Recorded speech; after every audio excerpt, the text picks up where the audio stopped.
ಎಲ್ರಿಗೂ ಪ್ರೀತಿಪೂರ್ವಕ ನಮಸ್ಕಾರಗಳು. ಪ್ರತಿ ವರ್ಷದಂತೆ PUC CET ರಿಸಲ್ಟ್ ಬಂದ ತಕ್ಷಣ ಯಾರ್ಯಾರು ಪೇರೆಂಟ್ಸ್ಗಳಿದ್ದಾರೆ, ಯಾರ್ಯಾರು ಸ್ಟೂಡೆಂಟ್ಸ್ಗಳಿದ್ದಾರೆ, ಎಲ್ಲರ ಮನೆಯಲ್ಲಿ ಟೆನ್ಷನ್ನು, ಗಲಾಟೆ, ಎಷ್ಟು ದುಡ್ಡು, ಏನು ಫೀಸು, ಏನು ಪ್ಲೇಸ್ಮೆಂಟು, ಯಾವುದ್ರ ಬಗ್ಗೆ ಅಂತ. ಪ್ರತಿ ವರ್ಷದಂತೆ ನಮ್ಮ ಕಾಲೇಜಿನಲ್ಲಿ ಕೂಡ ಅಡ್ಮಿಷನ್ ನೋಡಿದಾಗ ಅಯ್ಯೋ ಎಷ್ಟೊಂದು ಗಾಬರಿ ಆಗಿದ್ದಾರೆ, ಎಷ್ಟೊಂದು ಟೆನ್ಷನ್ ಮಾಡ್ಕೊಂಡಿದ್ದಾರೆ ಅನ್ನೋದೊಂದು ಗಮನಿಸಿ ಈ ವಿಡಿಯೋವನ್ನು ಮಾಡ್ತಾ ಇದ್ದೀನಿ. ಮೊದಲನೇದಾಗಿ ನೀವು ನಿಮ್ಮ ಮಗನ್ನ ಅಥವಾ ಮಗಳನ್ನ ಯಾವುದೇ ಕಾಲೇಜ್ ಸೇರ್ಸಕ್ಕಿಂತ ಮುಂಚೆ ಒಂದು ಎಲ್ಲ ಕಾಲೇಜಿನ ಪರಿಪೂರ್ಣ ಮಾಹಿತಿಯನ್ನು ತಗೊಳ್ಳಿ. ಆ ಕಾಲೇಜಿನಲ್ಲಿ ಎಷ್ಟು ಜನ ಫ್ಯಾಕಲ್ಟಿಗಳಿದ್ದಾರೆ, ಯಾವ ಸಿಲೆಬಸ್ ಅನ್ನ ಫಾಲೋ ಮಾಡ್ತಿದ್ದಾರೆ, VTUನ ಅಥವಾ ಅಟಾನಮಸ್ ಅಥವಾ ಅವ್ರದ್ದೇ ಆದಂಥ ಯೂನಿವರ್ಸಿಟಿ ಇದೆಯಾ, ಅಥವಾ ರೆಗ್ಯುಲೇಷನ್ಸ್ ಹೇಗೆ ಇದು ಮಾಡ್ಕೊಳ್ತಾರೆ, ಅಡ್ಮಿಷನ್ ಪ್ರೋಸೆಸ್ ಹೇಗಿದೆ, ಇದೆಲ್ಲ ಒಂದು ಕೂಲಂಕುಷ ಮಾಹಿತಿಯನ್ನು ತಗೊಳ್ಳಿ. ಎರಡನೇದು, ಯಾವುದೇ ಕಾಲೇಜಿಗೆ ನೀವು ವಿಸಿಟ್ ಮಾಡಿ ನೋಡಿದಾಗ ನೀವು ಮಕ್ಕಳನ್ನ ಕರ್ಕೊಂಡು ಹೋಗಿ. ನಮ್ಮಲ್ಲಿ ಏನು ನಾವು ಅಬ್ಸರ್ವ್ ಮಾಡಿದಾಗೆ ಸುಮಾರು ಜನ ಪೇರೆಂಟ್ಸು ನೋಡಿ ಅವರು ಮನೇಲಿದ್ದಾರೆ, ನಾನು ವಿಚಾರಿಸ್ಕೊಂಡು ಹೋಗುವ ಅಂತ ಬಂದೆ. ಹೇಗಿದ್ರು ನೀವು ಕಾಲೇಜಿಗೆ ವಿಚಾರಿಸೋಕ್ಕೆ ಬರೋಕ್ಕಿಂತ ಹೋಗ್ತಾ ಇದ್ದೀರಿ, ಹೋಗೋಕ್ಕಿಂತ ಮುಂಚೆ ಮಕ್ಕಳನ್ನು ಕರ್ಕೊಂಡು ಹೋಗಿ. ಎಲ್ಲಕ್ಕಿಂತ ಅವ್ರಿಗೂ ಕೂಡ ಒಂದು ಸಂತೋಷ ಆಗುತ್ತೆ, ಅವರು ಸೇರ್ತಕ್ಕಂಥ ಕಾಲೇಜಿನ ಒಂದ್ಸರಿ ನೋಡಿದಾಗುತ್ತೆ. ಇದು ಮುಖ್ಯವಾಗಿ ನಾನು ಅಬ್ಸರ್ವ್ ಮಾಡಿರ್ತಕ್ಕಂಥ ಒಂದು ಪಾಯಿಂಟ್. ಇನ್ನು ಎರಡನೇದು, ಯಾವ ಕೋರ್ಸನ್ನು ತಗೊಂಡ್ರೆ ನಮ್ಮ ಹುಡುಗಂಗೆ ಪ್ಲೇಸ್ಮೆಂಟ್ ಆಗುತ್ತೆ. ಎಲ್ಲರದ ಆಲೋಚನೆ ಇರ್ತಕ್ಕಂಥದ್ದು ನಮ್ಮ ಹುಡುಗ 4 ವರ್ಷ ಇಂಜಿನಿಯರಿಂಗ್ ಆದ ತಕ್ಷಣನೇ ಒಂದು ಪ್ಲೇಸ್ಮೆಂಟ್ ಆಗಬೇಕು ಅಂತ. ಯಾವ ಕೋರ್ಸ್ ತಗೊಂಡ್ರೆ ಪ್ಲೇಸ್ಮೆಂಟ್ ಆಗುತ್ತೆ? ಇಷ್ಟು ವರ್ಷದ ನನ್ನ ಅನುಭವದಲ್ಲಿ ನೀವು ಯಾವುದೇ ಕೋರ್ಸನ್ನು ತಗೊಂಡ್ರು ಪ್ಲೇಸ್ಮೆಂಟ್ ಆಗುತ್ತೆ, ಯಾವುದೇ ಕೋರ್ಸನ್ನು ತಗೊಂಡ್ರು ಕೂಡ. ಏನಕ್ಕೆ ಅಂತಂದ್ರೆ ಕೋರ್ಸನ್ನ ಬರೀ ತಗೊಂಡ್ಬಿಟ್ಟು ಅನ್ನೋದಲ್ಲ. ಈಗ ಲೀಡಿಂಗ್ ಕೋರ್ಸ್ ಅಂತ ನೀವು ಯಾವ್ಯಾವ ಹೇಳ್ತೀರಿ ಅಲ್ಲಿ ಕೂಡ ಕೆಲಸ ಸಿಕ್ಕಿಲ್ದೇ ಇರೋದು ಕೂಡ ನೋಡಿದ್ದೀವಿ. ಯಾವ ಕೋರ್ಸು ಲೀಸ್ಟ್ ಆಫರ್ಡ್ ಇರ್ತಕ್ಕಂಥ ಕೋರ್ಸ್ಗಳಲ್ಲಿ ಒಳ್ಳೊಳ್ಳೆ ಕೆಲಸಗಳಲ್ಲಿ ಇರ್ತಕ್ಕಂಥ ಹುಡುಗರುಗಳನ್ನ ನೋಡಿದ್ದೀವಿ.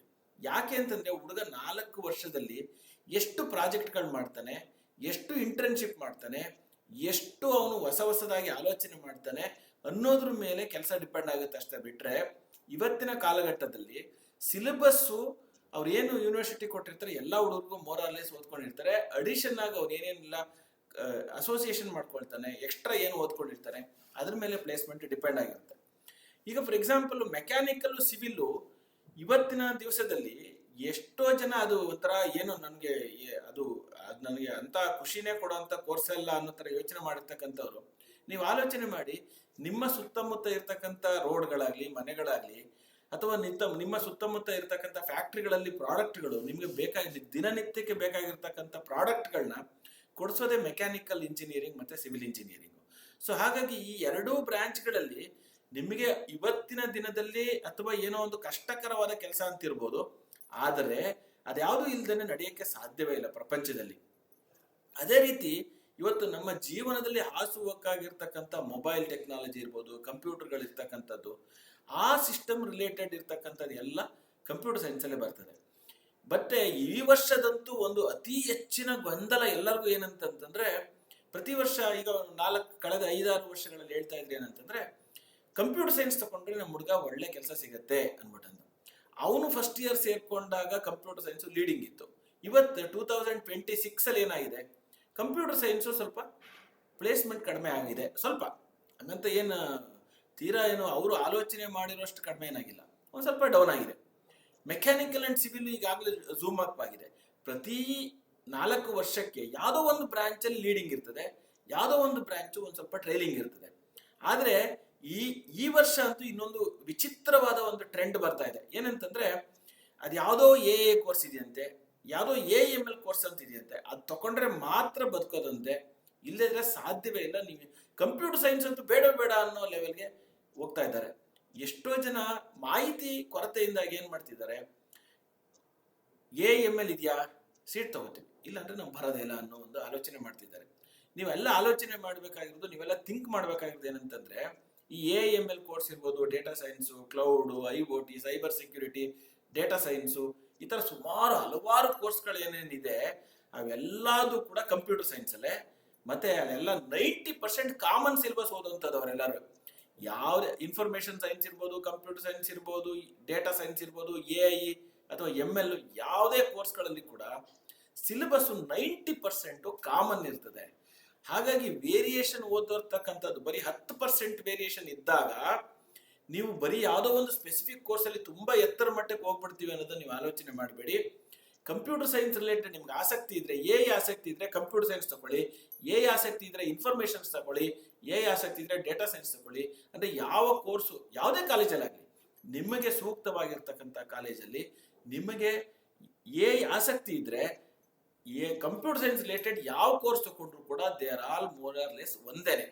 ಇದುವರೆಗೆ ಯಾವುದು ಕೂಡ ಗೋಸ್ಕರ ಮಾತ್ರ ಪ್ಲೇಸ್ಮೆಂಟ್ ಬರುವಂತದೆ, ಬೇರೆ ಯಾವ ಕೋರ್ಸ್ಗೂ ಬರಲ್ಲ ಅನ್ನೋ ತರದ್ದು ಸ್ಕೀಮ್ ಇಲ್ಲ.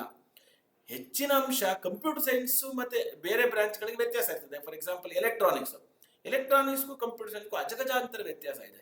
ಮೆಕ್ಯಾನಿಕಲ್ ಸಿವಿಲ್ಗೂ ಅಜಗಜಾಂತರ ವ್ಯತ್ಯಾಸ ಇದೆ. ಮೆಕ್ಯಾನಿಕಲ್ ಅಂಡ್ ಕಂಪ್ಯೂಟರ್ ಸೈನ್ಸ್ ಅಜಗಜಾಂತರ ವ್ಯತ್ಯಾಸ ಇದೆ.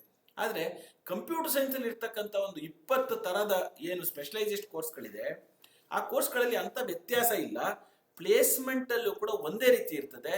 ನೀವು ಯಾರು ಕೂಡ ಅಷ್ಟೊಂದು ಆತಂಕ ಪಡ್ಬೇಕಾಗಿಲ್ಲ. ನನಗೆ ನಾನು ಇವತ್ತು ಸುಮಾರು ಜನ ಇವತ್ತು ನೋಡೋದ್ರಿಂದ ನಾನು ಈ ವಿಡಿಯೋ ಮಾಡ್ತಾ ಇದ್ದೀನಿ. AML ಇದ್ರೆ ಮಾತ್ರ ಕೊಡಿ, ಇಲ್ದ ನಮ್ಗೆ ಬೇರೆ ಕೋರ್ಸ್ಗಳೇ ಬೇಡ. ಯಾರೋ ಹೇಳ್ಬಿಟ್ಟಿದ್ದಾರೆ ನಮ್ಗೆ ಇದಾಗತ್ತೆ ಅಂತ. 4 ವರ್ಷದಲ್ಲಿ ಈ ಇರುತ್ತೋ ಇಲ್ಲೋ ಅಂತ ಅನ್ನೋದು. ನಾನು 38 ವರ್ಷ ಕಂಪ್ಯೂಟರ್ ಸೈನ್ಸ್ ಅಲ್ಲೇ ಪಾಠ ಮಾಡ್ತಿರ್ತಕ್ಕಂಥವನು. ಈ ತರ ಟ್ರೆಂಡ್ ನಾನು ಯಾವ ವರ್ಷ ಕೂಡ ನೋಡಿರ್ಲಿಲ್ಲ. ಹಾಗಾಗಿ ಎಲ್ಲ ಪೋಷಕರುಗಳು, ಎಲ್ಲ ಪೇರೆಂಟ್ಸ್ಗಳು, ಮಕ್ಳುಗಳು ಏನು PUC ಮಕ್ಳುಗಳಿದ್ದೀರಿ, ಒಂದು ಅರ್ಧ ದಿವಸ before going to any institution ಒಂದು ಅರ್ಧ ದಿವಸ ಕೂತ್ಕೊಂಡು ಎಲ್ಲ ಸ್ಟಡಿ ಮಾಡಿ. ಇವತ್ತು ಹೇಗೆ ನಡೀತಾ ಇದೆ, ಏನು ಪ್ಲೇಸ್ಮೆಂಟ್ಗಳು ನಡೀತಾ ಇದೆ, ದೊಡ್ಡ ಕಾಲೇಜ್ಗಳಲ್ಲಿ, IITಗಳಲ್ಲಿ ಹೇಗೆ ಕಾಲೇಜ್ಗಳಲ್ಲಿ ಪ್ಲೇಸ್ಮೆಂಟ್ ನಡೀತಾ ಇದೆ. ಬರೀ AML ಮಾತ್ರ ನಡೀತಾ ಇರ್ತಕ್ಕಂಥದ್ದು, ಆರ್ಟಿಫಿಷಿಯಲ್ ಇಂಟೆಲಿಜೆನ್ಸ್ ಮಾತ್ರ ನಡೀತಾ ಇರ್ತಕ್ಕಂಥದ್ದು ಹಾಗೇನಿಲ್ಲ. ಇಂಜಿನಿಯರಿಂಗ್ ಅನ್ನೋದು ಸದಾ ಬೇಕಾಗಿರ್ತಕ್ಕಂಥ. ಇನ್ನೊಂದಷ್ಟು ಜನ ನಮ್ಮಲ್ಲಿ ಹೇಳ್ತಾರೆ, ಸರ್ ಇಂಜಿನಿಯರಿಂಗೇ ಬೇಡಿ ಸರ್, ಅದ್ರಲ್ಲಿ ಏನು ಉಪಯೋಗ ಇಲ್ಲಂತೆ ಸರ್, ಏನೋ ಕೆಲಸವೇ ಸಿಕ್ಕಲ್ವಂತೆ ಅಂತ. ನೀವು ಆಲೋಚನೆ ಮಾಡಿ, ನಾವೀಗ ಹೇಗೆ ರೀಚ್ ಆಗಿದ್ದೇವೆ ಅಂತಂದ್ರೆ ಇಂಜಿನಿಯರಿಂಗ್ ಇಲ್ಲದೆ ಬದುಕಲಿಕ್ಕೆ ಸಾಧ್ಯ ಇಲ್ಲ. ಬೇರೆ ಕೋರ್ಸ್ಗಳು ಕೂಡ ಅವಶ್ಯಕತೆ ಇದೆ. ಲಾ ಇರ್ತಕ್ಕಂಥದ್ದಾಗ್ಲಿ, ಡಾಕ್ಟರ್ಗಳಾಗ್ಲಿ, ಫಾರ್ಮಸಿ, ನರ್ಸಿಂಗ್, ಅದದೇ ಆದಂತ ಒಂದು ಕ್ರೆಡಿಬಿಲಿಟಿ ಇದ್ದೇ ಇರುತ್ತೆ. ಆದ್ರೆ ಇಂಜಿನಿಯರಿಂಗು 50% ನಮ್ಮ ಪ್ರಪಂಚದಲ್ಲಿ ಆವರಿಸ್ಕೊಂಡಿರ್ತಕ್ಕಂಥ ಕೋರ್ಸು. ಅದು ಅತಿ ಅವಶ್ಯಕತೆ ಇರ್ತಕ್ಕಂಥ ಕೋರ್ಸು. ನೀವು ಇಂಜಿನಿಯರಿಂಗ್ ಬಿಟ್ಟು ನೀವೇನು ಮಾಡ್ಲಿಕ್ಕೆ ಸಾಧ್ಯ ಇಲ್ಲ. ಬೇರೆದೆಲ್ಲ ಅವಶ್ಯಕತೆ ಇದೆ. ಮೆಡಿಕಲ್ ಕೂಡ ಇದೆ, ಒಂದಷ್ಟು ಜನಕ್ಕೆ ಆಸಕ್ತಿ ಇರ್ತದೆ, ಲಾ ಆಸಕ್ತಿ ಇರ್ತದೆ, ಇನ್ನೊಂದಷ್ಟು ಜನಕ್ಕೆ ಅಗ್ರಿಕಲ್ಚರ್ ಆಸಕ್ತಿ ಇರ್ತದೆ. ನಿಮ್ಗೆ ಯಾವ್ದು ಖುಷಿ ಆಗುತ್ತೋ ಆ ಕೋರ್ಸ್ ಸೇರ್ಕೊಳ್ಳಿ. ಆದ್ರೆ ಇಂಜಿನಿಯರಿಂಗ್ ಅನ್ನೋದು ಕೆಲಸವೇ ಸಿಕ್ಕಲ್ಲ, ಅಯ್ಯೋಯ್ಯೋ ನಮ್ಗೆ ಆ ರೀತಿ ಮಾಡಿದ್ರೆ ಇದೇ ಸಿಕ್ಕಲ್ವಂತೆ, ಆ ರೀತಿ ಆಲೋಚನೆ ಮಾಡಬೇಡಿ. ಖಂಡಿತ ಇಂಜಿನಿಯರಿಂಗ್ ಅಲ್ಲಿ ಯಾವತ್ತಿದ್ರೂ ಅವಕಾಶಗಳು ತುಂಬಾ ಇರುತ್ತೆ. ಬರೀ ಮತ್ತೆ AML ಇಂದಾನೆ ಮಾತ್ರ ಪ್ರಪಂಚ ನಡೀತಾ ಇದೆ ಅಂತ ನೀವೇನು ಆಲೋಚನೆ ಮಾಡ್ಕೊಳ್ಬೇಕಾಗಿಲ್ಲ. AML ಏನು ಟೆಕ್ನಾಲಜಿ ಡೆವಲಪ್ ಮಾಡಿರ್ತಕ್ಕಂಥವ್ರು, ಎಲೆಕ್ಟ್ರಾನಿಕ್ಸ್ ಅವರು, ಮೆಕ್ಯಾನಿಕಲ್ ಅವರು, ಸಿವಿಲ್ ಅವರು ಎಲ್ಲ ಕಾಂಟ್ರಿಬ್ಯೂಟ್ ಮಾಡ್ತಾರೆ. ಇಂಜಿನಿಯರಿಂಗ್ ಅಲ್ಲಿ ನೀನು ಹೇಗೆ ಎಕ್ಸೆಲ್ ಆಗಿದೆಯಾ ಅನ್ನೋದ್ರ ಮೇಲೆ ನಿನ್ನ ಪ್ಲೇಸ್ಮೆಂಟ್ ನಿಗದಿ ಆಗಿರುತ್ತೆ. ಹಾಗಾಗಿ ಎಲ್ಲಾ ಪೋಷಕರುಗಳು ದಯವಿಟ್ಟು ಈ ವಿಡಿಯೋವನ್ನ ಗಮನಿಸಿ, ನೀವು ಒಂದು ಅರ್ಧ ದಿವಸ ಸ್ಟಡಿ ಮಾಡಿ, ನಿಮ್ಗೆ ಕಾಲೇಜ್ ಯಾವ್ದು ಸೂಕ್ತ ಆಗುತ್ತೋ ಆ ಥರನ ನೀವು ಆಯ್ಕೆ ಮಾಡ್ಕೊಳ್ಬೇಕು. ಕಂಪ್ಯೂಟರ್ ಸೈನ್ಸ್ ರಿಲೇಟೆಡ್ ಯಾವುದೇ ಕೋರ್ಸ್ ತಗೊಂಡ್ರು ಕೂಡ ಒಂದೇ ಸ್ಕೋಪ್ ಇರುತ್ತೆ ಅಂತ ನಾನು ಹೇಳ್ಬೇಕು ಅಂತ ಈ ವಿಡಿಯೋ ಮಾಡ್ತಾ ಇದ್ದೀನಿ. ನಮಸ್ಕಾರ. ಎಲ್ಲ ನಿಧಾನಕ್ಕೆ ಆಲೋಚನೆ ಮಾಡಿ. Thank you.